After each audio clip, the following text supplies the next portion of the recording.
I remember I just wanted her to be happy. So I also realized I didn't think that I could make her happy. And I was right, because she's Mm. very happy now.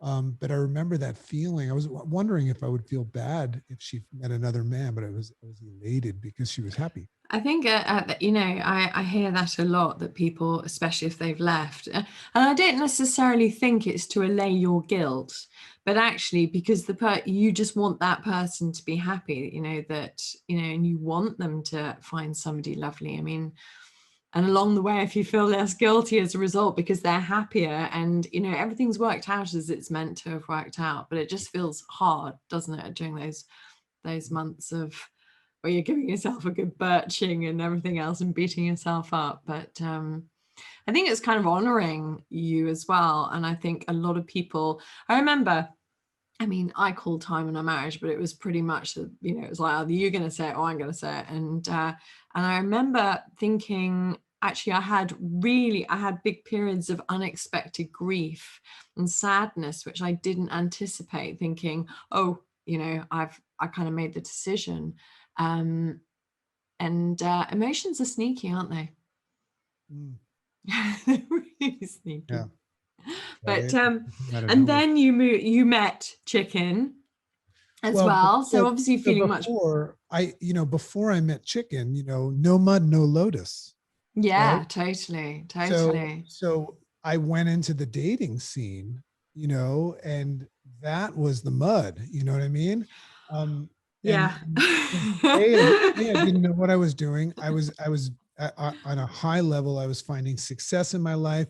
I'm up on stage in front of thousands of people. So I became very attractive, but I was not healthy mentally. So I started to attract different types of people that were totally not right for me, but I didn't know what was right. And I knew that I screwed this up. So then I went through this whole other phase where I started to date different people, like somebody younger than me, somebody older than me, somebody different than me. And I was just trying to figure out the unfigureoutable, Yeah. right?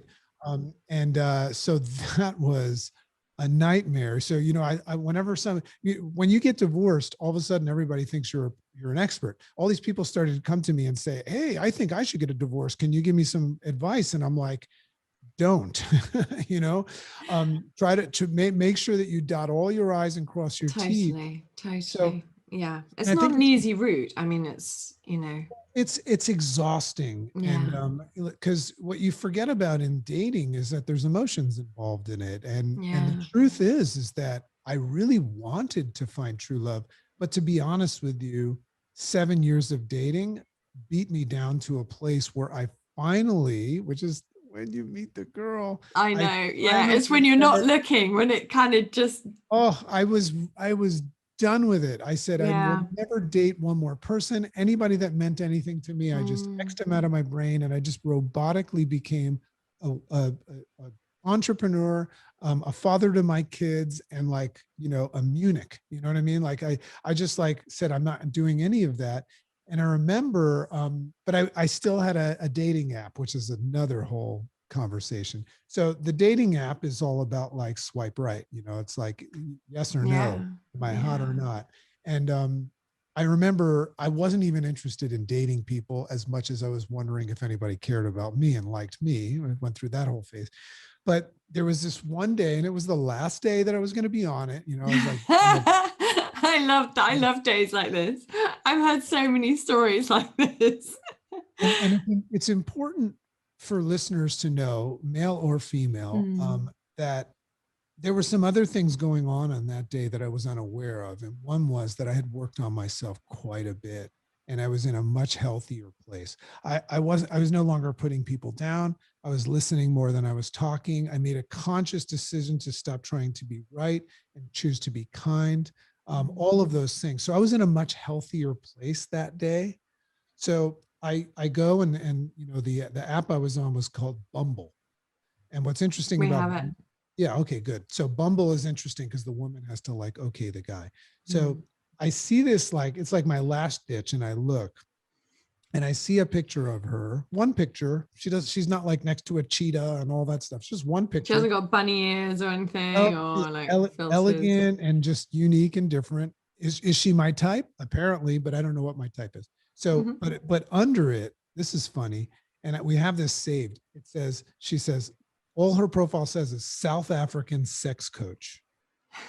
That'll do. And I said, what the hell? And I swiped right on her.